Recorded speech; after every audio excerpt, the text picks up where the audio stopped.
What's up, everybody? It's the France, and we're here for AEW on TNT review for November the 10th, 2021, the final Wednesday night show until full gear. This will probably be the final Wednesday night if things go the way they should for Kenny Omega graces this review as AEW World Champion. We had ourselves a damn good show outside of the women's six-man tag match, which was absolutely a waste of everyone's fucking time. We'll talk about that later. Bryan Danielson took on Rocky Romero to open the show. We had the Boy versus Anthony Bowens because Tony Khan is getting sick and tired of the Acclaimed bad-mouthing him, which is weird that he keeps putting Anthony Bowens in matches when it's Max Caster the one who keeps opening his mouth. Also, Wheeler Yuta took on Wardlow because Wardlow needs somebody to victimize. And we had Dax Harwood versus Pac in a banger of a match. Lee Moriarty and Matt Sydal versus Leo Rush making his Wednesday night debut, and Dante Martin in a hell of another tag team match. And the contract signing closed the show. So we have the show with Rocky Romero. Back in May, my best friends helped make the save for Rocky Romero. Earlier tonight on social media, it was announced that best friends are officially and have been officially announced and have been inducted into the New Japan stable known as Chaos. Well, New Japan Pro Wrestling stable Bullet Club has a member in Chris Bay who is signed to the Impact roster. So why the hell not have somebody in Chaos who works for AEW? Just keeping that open. So we had Rocky Romero take on Bryan Danielson. This was a damn good match. Rocky Romero, this is his second match in AEW. He was on a Dark Elevation taping back in May, and this was his second match. This was good. Rocky Romero, I don't see him wrestle that often. I hear so much good things about him. He's a great manager. Well, he was a great manager for Roppongi Vice till that broke up. He used to be, if I'm correct, a tag team partner of Chuck Taylor back before Chuck Taylor went on to do other things and Rocky Romero didn't want to tag it anymore or something. And you have Rocky Romero here.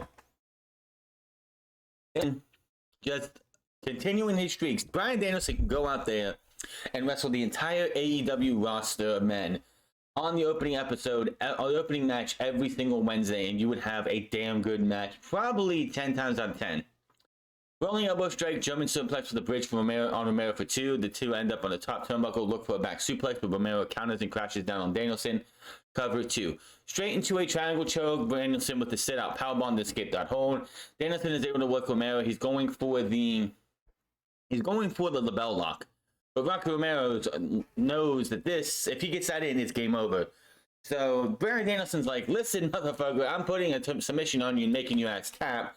So he reworks himself around into the Tequila Sunrise and gets the tap out for the win. So Bryan Danielson gets the win. Tony Schiavone is in the ring to talk with the Inner Circle after we come back from commercial break. For the Minneapolis street fight coming this Saturday at Full Gear, the Inner Circle head out. They take their time so you know something's going to happen. When all of a sudden the men of the year and the American Top Team come from out of nowhere, the men who are all going to be in the match, and beat the living shit out of the Inner Circle, leading to Chris Jericho being powerbombed through the table in the ring horribly by Mr. Dan Lambert. They get on the mic afterwards and say that they are going to the goal on Saturday is to not only win the match, but also make sure that Dan Lambert pins Chris Jericho. Obviously, that's not going to happen. We'll see. We'll talk about that because we're going to do predictions after all of this. He said, but that's this Saturday. Tonight, we're gonna have Dan Lambert tap out Chris Jericho. He puts him in the walls of Jericho, reminisces about it being a Boston Crab from Florida Championship Wrestling, or Championship Wrestling from Florida. Really couldn't give a shit. I'm done with that. 6-woman tag match: Faker with Jamie Hayter and Rebel versus Tay Conti, Anna Jay, and Thunder Rosa. This match was to do two things. One, have Tay Conti and the champion be in a match together because that's a way, and also to have Thunder Rosa and Jamie Hayter in a match because they are going one-on-one in the second round of the TBS tournament. When that match is going to happen, who the fuck knows? We did not have a match tonight in the TBS tournament. We do not have a match on Friday in the TBS tournament. Apparently, we probably won't have one until next Wednesday. And it looks like that's going to be Chris Statlander and Ruby Soho, because they are heavily promoting that match. They had a confrontation. They had a face-to-face yesterday on Dark where Ruby came out to help Statlander and her friend and her team after the heel team was beating them up after the match. Almost came close to hitting Statlander with the pipe. They had some words off microphone, and tonight we had a promo session between Soho and promo with Soho, a promo package with Soho and Chris Statlander. So I'm feeling that is going to be your next match. But they had this one here. So another thing they did for this match is for Tay Conti to be able to get pose as a threat and look to be opposed as a threat to the championship, and they built her up as possibly winning the championship on Saturday, which obviously is not going to happen. We know how this is going to go. Thunder Rose is next.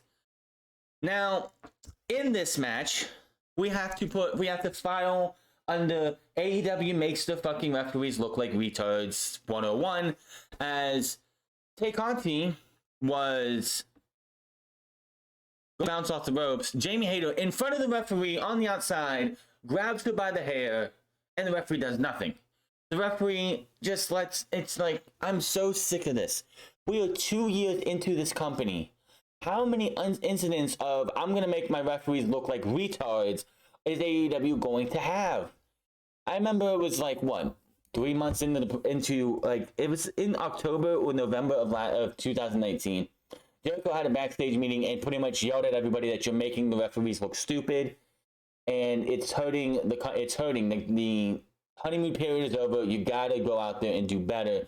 And obviously nobody listened, because this company, we still have incidents like this. Stop making the referees look so stupid. Why does everybody, including Aubrey, they make everybody look like a brain dead idiot, especially in tag team matches? How hard is it to book have these wrestlers go out there and give us matches and don't make the referees look stupid? Yes, the referee is the third wheel between the teams and shouldn't be. Honestly, if you go through a match and don't talk about the referee fucking up, you're doing a good job. If I go through a match and I'm talking about how the referee fucked up because of how poorly AEW's booking their wrestling matches, or the talent's just not giving a shit, that's a bad thing. I should not be going and watching this match and be like, what the fuck is the referee doing? Oh, the referee fucked up here. What the fuck, ref? I know there's sometimes where you have a referee who's supposed to do something that you're supposed to say something, but in this instant, no. There are too many times, and it's mostly tag team matches. There are a couple times in singles matches, but the majority of the time, the tag team matches, AEW just makes the referees look like idiots. Another thing that wasn't a referee spot in this, towards the end of the match, everyone's down. Jamie Hayter's on the outside. She gets up. Thunder Rosa gets up on the turnbuckle and does a crossbody. And Jamie Hayter took this thing, and it looked fucking brutal. Thunder Rosa 100% landed square. Jamie Hayter's head was crushed between the mat on the outside and Thunder Rosa's stomach. She got crushed. That looked absolutely brutal. I hope Jamie Hayter's okay. That I give her props for taking that and selling it. I'm totally sure she didn't have to take no effort into selling it. But pretty much the gist of it is, Tay Conti picks up the win with a DDT after the champion looked like she was going to come in to save Rebel. Realizes, I'll wait till Saturday, backs out, and the champion leaves as Tay Conti gets the win. Later after that, we go to a video highlight packaging Chris Statlander Ruby Soho's quarterfinal match in the TBS title tournament, which tells me that's the next match we're going to. And honestly, this match could be a finals match if they actually went that route and Rubio's on one side and Chris is on the other. I'm going to be honest, until we get to the finals, this is probably going to be the best match we have in the TBS tournament. Because you got to think, Shida versus Nala should be okay. Chris that I mean, Thunder Rosa and Jamie Hayter could be good too. We all know Jay Cargill is going to kill Red Velvet. It's not that big of a deal. It's just that match might not even last 3 minutes because Jay Cargill can't go more than 3 minutes. Until we get the Thunder Rosa versus Jamie Hayter, which not Jamie Hayter, Thunder Rosa versus Ruby Soho in the finals, which would be the finals to go for. Then this will probably be your best match. And this is the most hype they've given to a TBS Women's Champion a tournament match this entire time. We've had confrontations. We've had them talk to each other. It's like one save the other in matches on Dark and Dark Elevation. We've had video highlight packages here, promo packages. They're going all in on this match, and this isn't even the finals. So there's that. So next match, and it is the Cast on the Microphone match with Anthony Bowens and Jungle Boy. Rips the stuttering of Jungle Boy. Something about him not kissing him because even though he's his fetish, I don't know what the fuck that was. But then makes a joke about the fact that he leaves his girlfriend alone with 7 guys. Of course, Anna Jay is his girlfriend, and she hangs out with the Dark Order.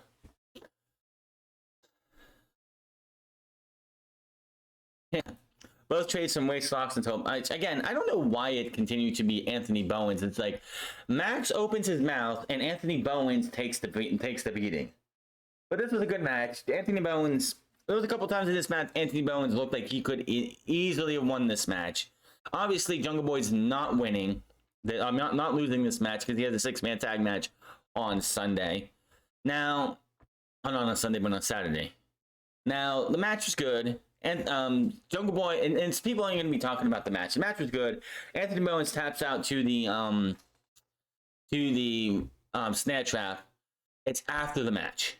Jungle Boy celebrating. He's up on the turnbuckle. Out comes Bobby Fish. Bobby Fish comes down. He kicks his leg out, beats the shit out of him, beats him up until finally Christian Cage and Luchasaurus are able to finally get out there. We go backstage, and there's the super click. Cole then says, he's known this man. It's like, man, didn't it feel good to see Jungle Boy get his ass kicked? Cole's like, we need to talk about that and him. I've known this guy for a very long time. And he wants to introduce these guys to Bobby Fish. Matt says, you don't have to introduce us to Fish. We know him very well. We know you're the new guy around here, but there is no dispute. There's only the Elite and the Super Click. He continues on to anybody Cole vouches for though and says it's cool. We're cool with. Cole says Fish can take on Jungle Boy this Friday on Rampage and bring him down a notch with full gear. But it's like, please, if anything, Bobby, leave us a piece so we can finish the job. Now, everyone knows that Kyle O'Reilly's contract is coming up at the end of this year or the beginning of in the middle of January. Bobby Fish, honestly, on his own, is just a guy who's going to be there wrestling some matches. If you get Red Dragon back together in AEW, the AEW tag team division is so robust as it is. Just adding these two is going to make it so much better. It was really cool to see Adam Cole and Bobby Fish, former Undisputed Era members, back together in a segment backstage, and apparently Bobby Fish is being mercenary to Adam Cole, so that'll be very interesting to see what happens there. I mean, eventually, I'm sure Bobby Fish, if Kyle O'Reilly comes around, we will have the Young Bucks versus Red Dragon down the line. As for Eddie Kingston, CM Punk, Wheeler Yuta versus Chuck Taylor and Orange Cat versus Wheeler Yuta versus Wardlow. Now, this match started, and Wheeler Yuta, fast as ever, couple drop kicks, couple cutters. He was just fighting. He was doing everything he could, drop kicks and everything else, punching, kicking, everything he could. He goes up to the turnbuckle to do something, and he stumbled. And I don't know what he was trying to do, but he slipped off. Wardlow catches him up, picks him up, and drops him to the mat. He then powerbombs Yuta, and then crowd wants one more time. He hits a second one. Crowd chants one more time. He does it again. Another one again, and the crowd is losing it for Wardlow. Ace Wardlow is coming very, very soon. You know how you don't have a heel do anything. You know how the heel doesn't get cheers when the crowd chants one more time. You tease it and then throw him down. He did it not once, not twice, not 3 times, but he powerbombed this poor guy 4 times, hit the casualty of war, and put him down. And fans were cheering for him because when fans are bloodthirsty for a powerbomb and you give it to them, that's going to do nothing but get you cheers. So, and MJF is going out there and he just dogs on Wardlow or just like slates him all the time in interviews now. The breakup's coming. I don't think it's going to happen at Full Year. I think it's going to happen, like, MJF is going to go, like, I think it's going to happen during the next Battle Royal for that ring, for the diamond ring that he has.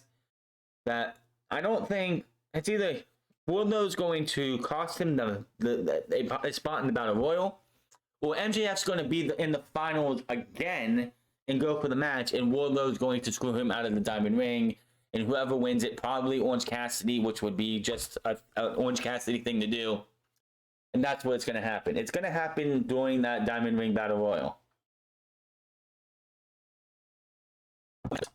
Or the match afterwards. Now, post-match, Isaiah Cassidy and the Blade run down the ring and put both Taylor and Cassidy down. Matt Hardy, who has been watching from ringside the entire night, comes in, gets the chair, strikes the Taylor, then he puts the chair around Cassidy's neck, hits a twist of fate. That looked awful. He twisted fate with his head in the chair.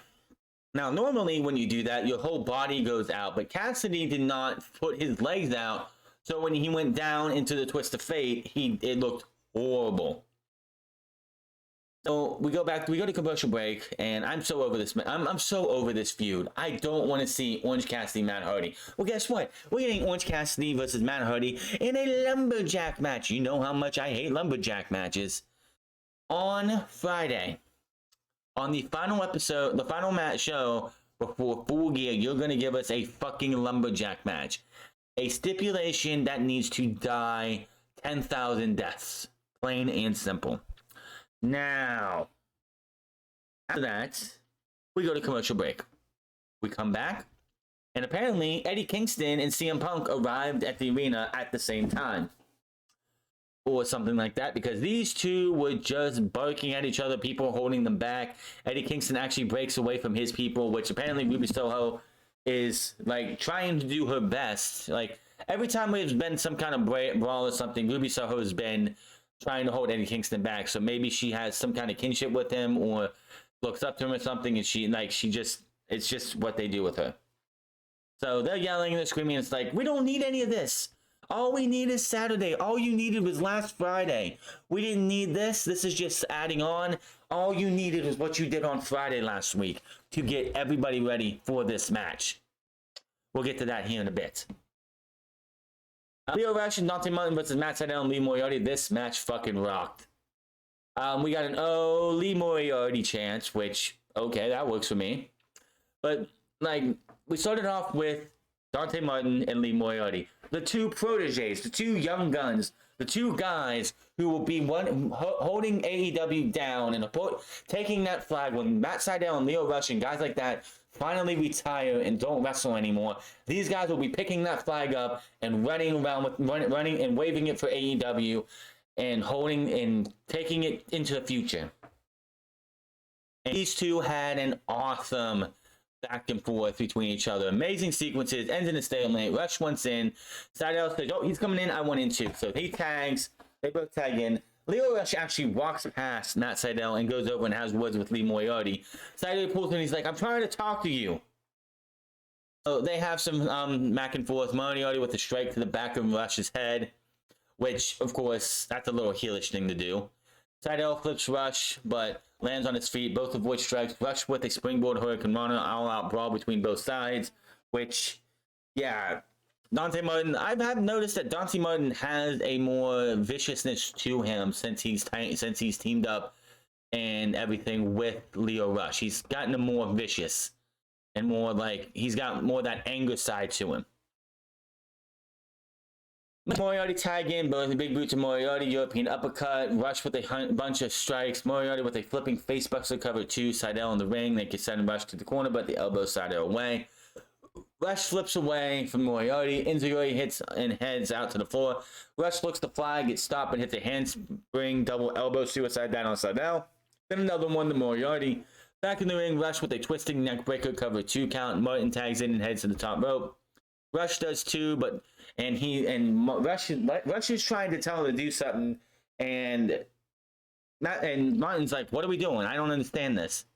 Well, this allows Matt Seidel to stop them, but Rush gets flipped off. Moriarty springs up the top rope and just throws Martin to the mat, running uppercut on Martin. They cover 2. Rush with an enziguri on Seidel. Hook kicks to Moriarty. Martin with the double springboard and moonsault press onto Moriarty for the 1, 2, 3. And you have Lio Rush making his debut with Dante Martin. This tag team gets a win. Hell of a fucking match. All 4 guys went out there and kicked some ass. What a match. Lee Moriarty's got so much upside. Dante Martin, we just know how good he is, and he's getting better every single day.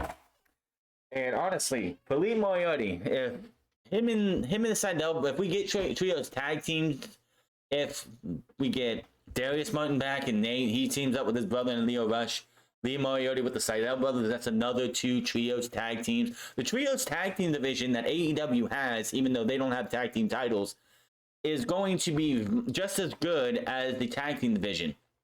It's like you would have Rush in top flight, Lee Moriarty and the Seidel brothers, the Super Click, the Dark Order, the Best Friends, HFO, the 2 things of the Dark Order. It's like you have so much you can do, and that's even with Uno and Stu Grayson having their own thing. You could have many iterations. You could have different iterations. Maybe they add somebody to Dark Order. Who knows? Anyway, yeah, damn good match. Dante Martin and Lee Moriarty are going to be future pieces to this AEW that you just add to like a Jungle Boy, MJF, and Sammy Guevara. Like it's like you have what MJF called the pillars, which are Jungle Boy, MJF, Darby Allin, and Sammy Guevara. Lee Moriarty and Dante Martin are the guys right below them on the pecking order. You have those guys right now who are your stars, and who guys who are going to be the faces of AEW in the next 5-6 years when the other guy when the Jerichos, the Codys, the Bucks, and everyone like that call it a career. And then after that, you already have a Lee Moriarty and a Dante Martin who are going to be ready to fight for the spot for the TNT title and for the world title eventually.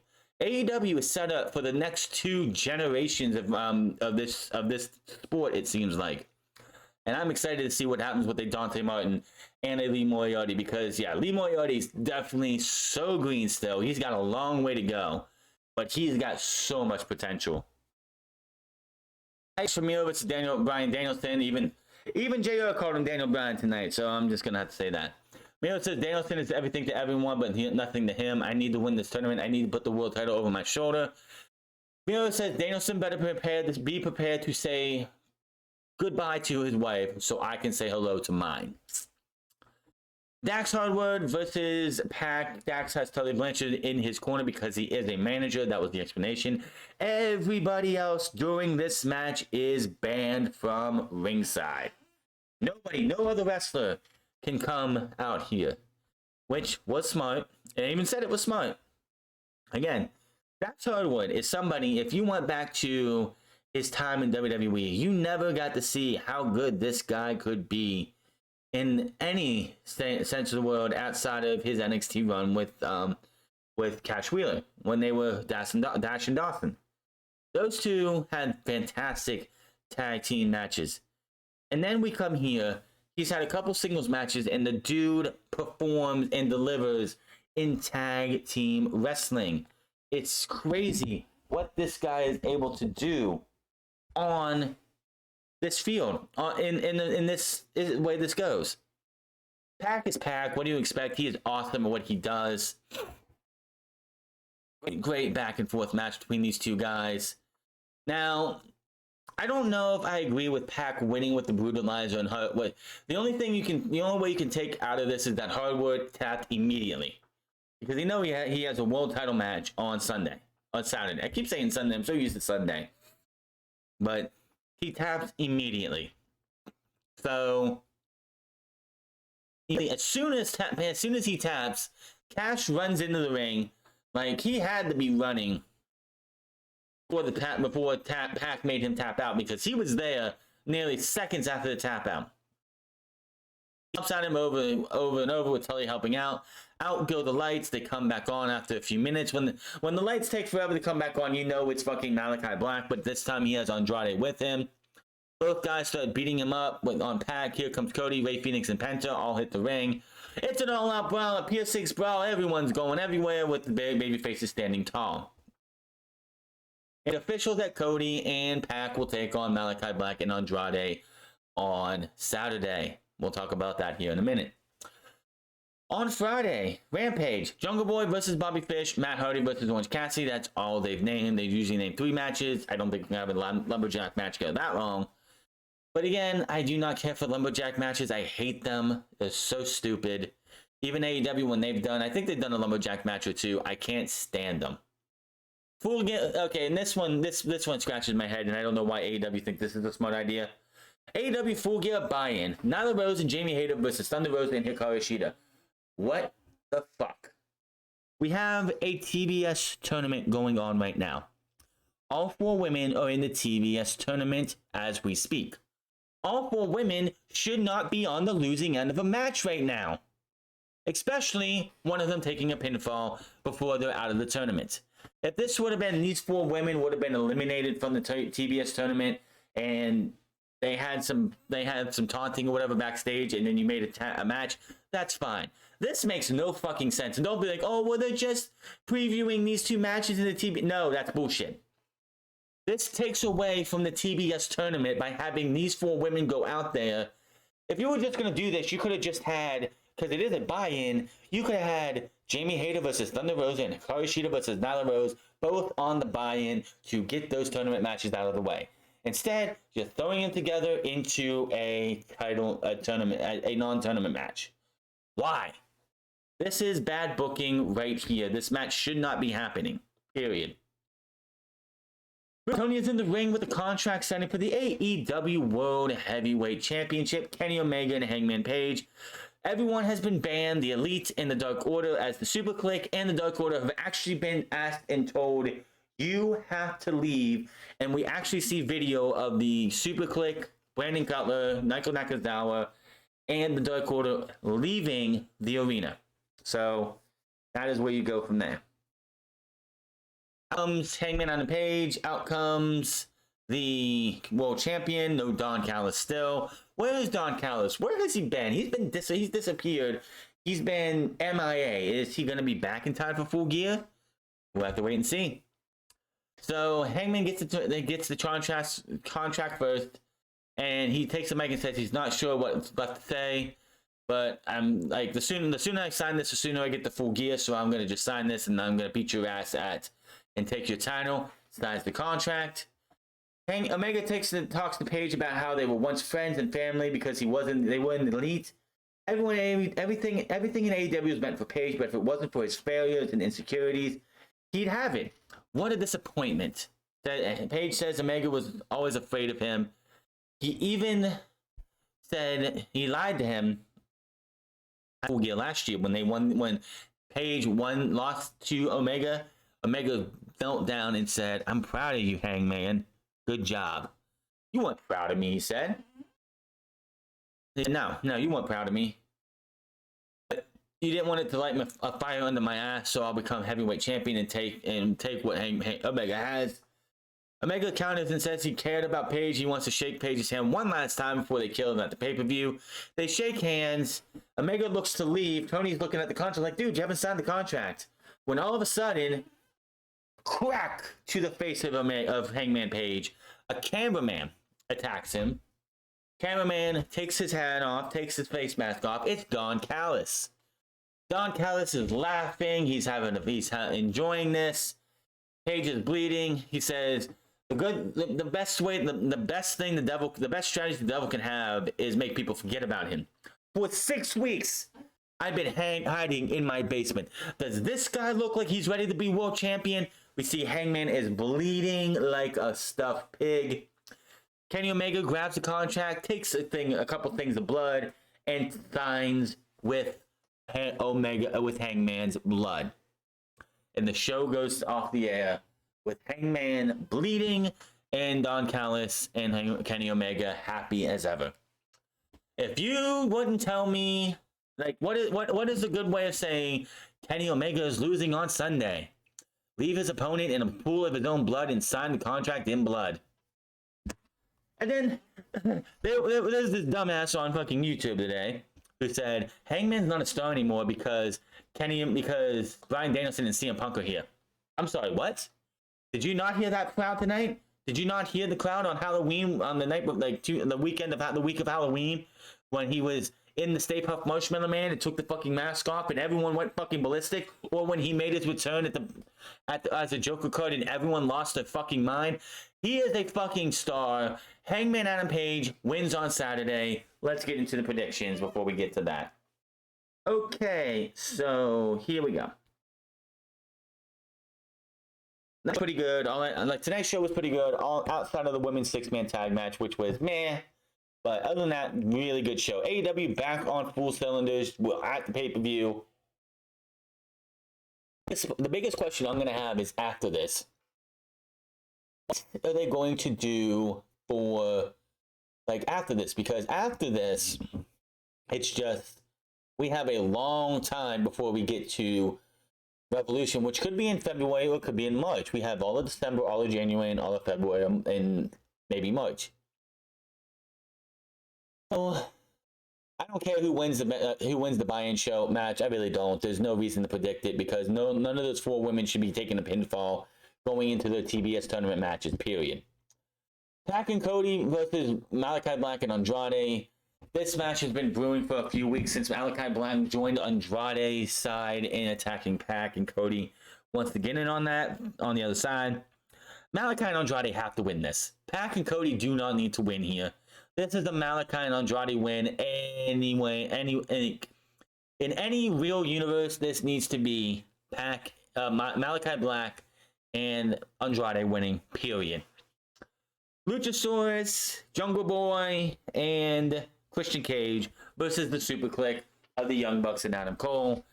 I'm going with the Super Clique because here's the thing. If the championship match at the end of the night goes the way it should, I'm going to talk. I'll come back to this later. We're going to come back to that later. CM Punk versus Eddie Kingston. CM Punk wins this. Eddie Kingston, and I don't think this is it. I don't think this is I don't think this feud is one and done. They got way too personal for this to be a one and done match. I know Eric Bischoff said on somewhere that he hopes this feud goes past Full Gear. I absolutely agree. They need to if Moxley comes back and is better and he's not a baby and he pulls heel and Eddie Kingston wants to turn heel or whatever, and we get Moxley and Kingston versus Eddie Kingston and Bryan Danielson, that would be awesome, or whatever. But this needs to be a 3-match series. You have one at Full Gear. You have one on that very first special. I can't be Battle of the Belts. That's the title thing only. But you have one in January, so you have about a 2-month build, and then you have the finale at Revolution. And CM Punk should win, I think, every one of them. But still, Eddie Kingston said it's not about winning to him. He just wants to beat CM Punk up, even if he loses. So he doesn't need to win a single match between these two. I'm going with CM Punk, plain and simple. Darby Allin versus MJF. MJF's winning. There's no reason that Darby Allin needs to win here. Darby Allin is Teflon.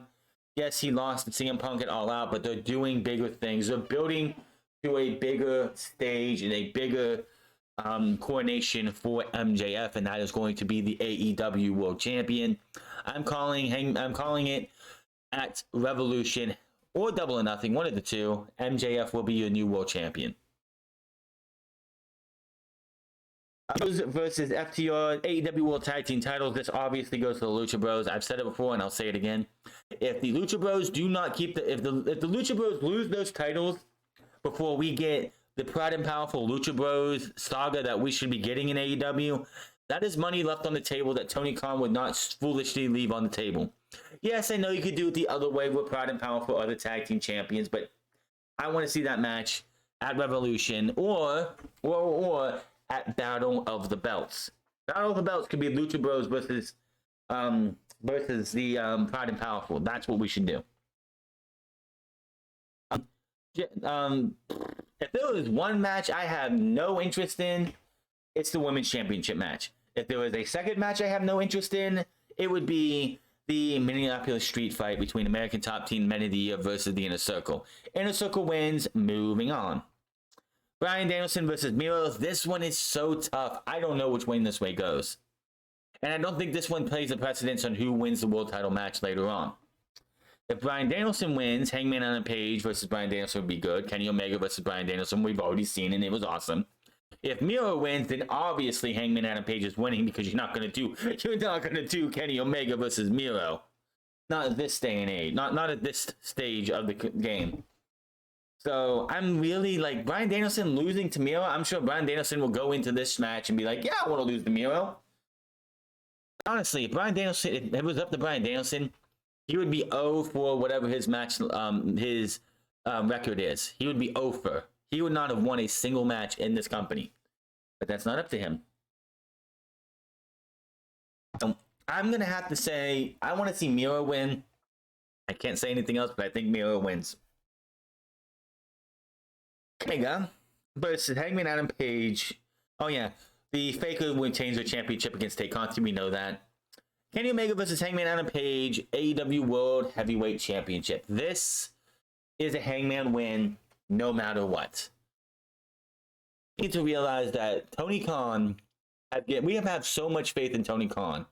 There's been a couple things here and there. Yes, the barbed wire death match at Revolution was a dud because of how it ended, even though it was a damn good match up until the end. The way they ended Blood and Guts was a little bit of a dud too. But this has been building since day one. Since the day they had their first press conference in Jacksonville, outside of TIA Bank Arena, whatever the fuck it's stadium, whatever the Jaguars play.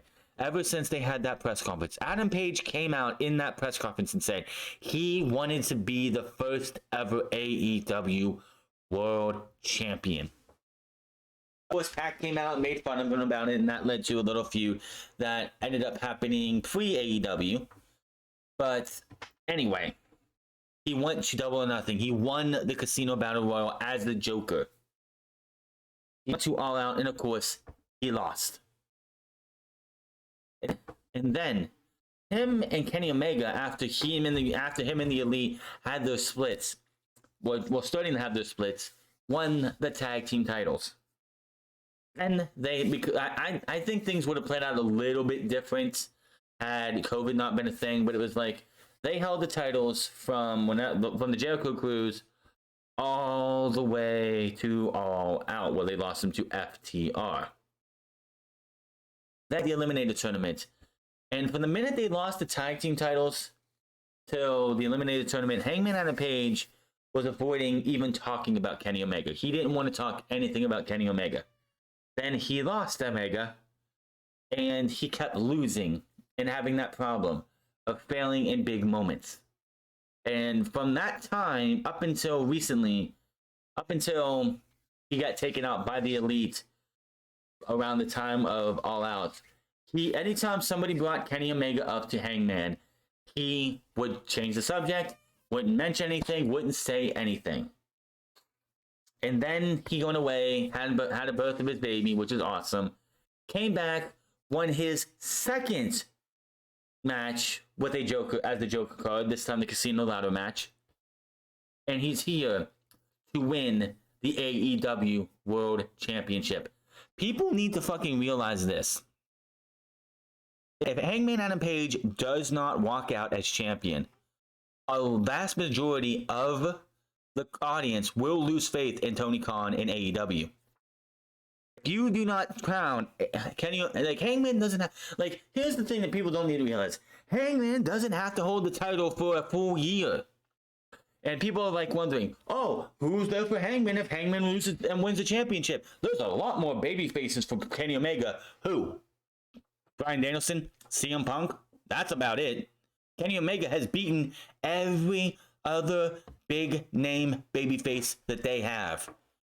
Darby Allin's not going to be in that position. Darby Allin's not up for that position. He already had a title match against Jon Moxley last year. But anybody that, like, all the big names that you would have, Kenny Omega has beaten. It is time to take the title off of him. Then you have the fat slob bully Ray, who hasn't wrestled in forever or had a meaningful match since he left WWE. Comes out and is like, oh, Hangman could be hard a little bit more. No, you fat fuck. If Hangman Adam Page loses this match by hook or by crook or clean in the middle of the ring, his momentum is dead. He will be nothing but a mid-carder who can't get the fucking job done. That'll be what he'll be labeled as for the rest of his fucking career. The guy who could never get the championship. You strike while the iron is hot. And by the way, yes, we know he's in his hometown, and yes, it would be a big deal to see him come out in his hometown and not win the championship and said, no, this is not WWE.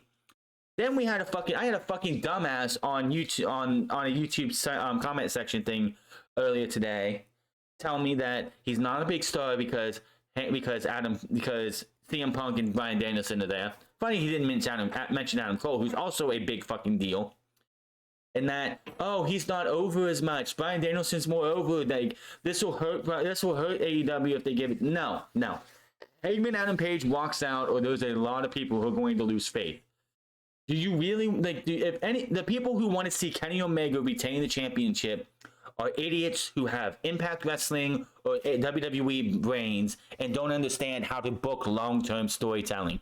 This match ends one way only. I don't care if he doesn't kick out the One-Wing Angel. That's not the story. The story is he hits one fucking buckshot lariat, he pins Kenny Omega clean in the middle of the ring, and he wins the championship by clean as a whistle, and he is your new AEW champion to face off against either Bryan Danielson or Miro. After the match, Hangman goes and he celebrates. Kenny Omega's still in the middle of the ring. He's down. He's distraught. The Super Click come in, and this is why I'm saying the Super Click have to win their match earlier in the night. The Super Click come in. They bring Kenny Omega up, and they super kick him. All three super kick him and lay him out, and Kenny Omega is beaten and taken out, and the very last thing you see is Kenny Omega bleeding somewhere on his face while the Young Bucks and Adam Cole stand above him.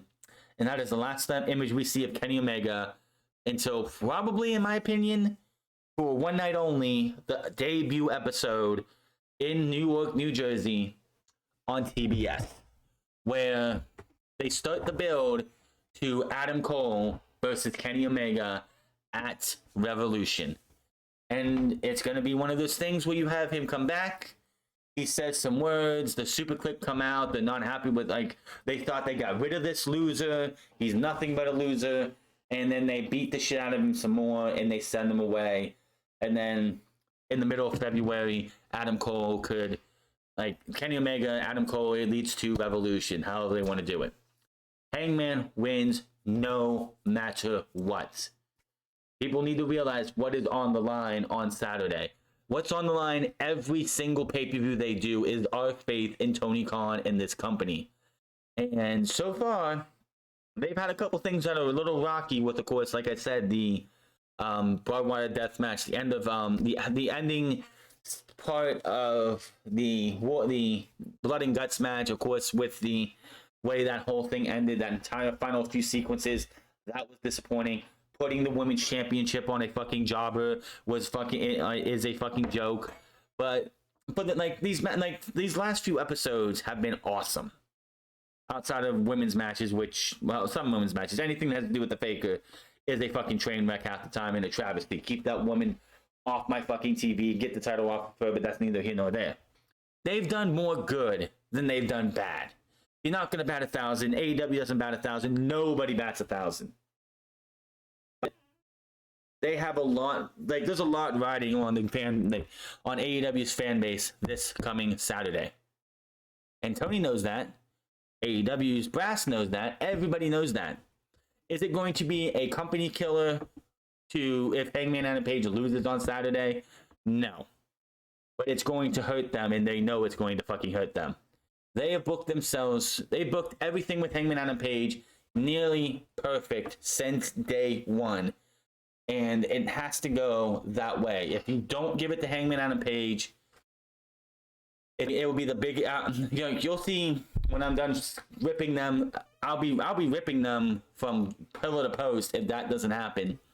And you're gonna see the title be Tony Khan makes the biggest mistake in AEW history. I'm telling you that right now. If the title does not change hands, that'll be the title of the review on Saturday. But that is your AEW review and Full Gear review preview. Hit that subscribe button, comment down below, like or dislike this video. Find me on Minds at the France Club. Find me on twitch.tv/The France Club, and find me on Instagram at The France Club. And I will see you guys on Friday for SmackDown and Rampage. Until then, my name is The France, and I'll see you guys later.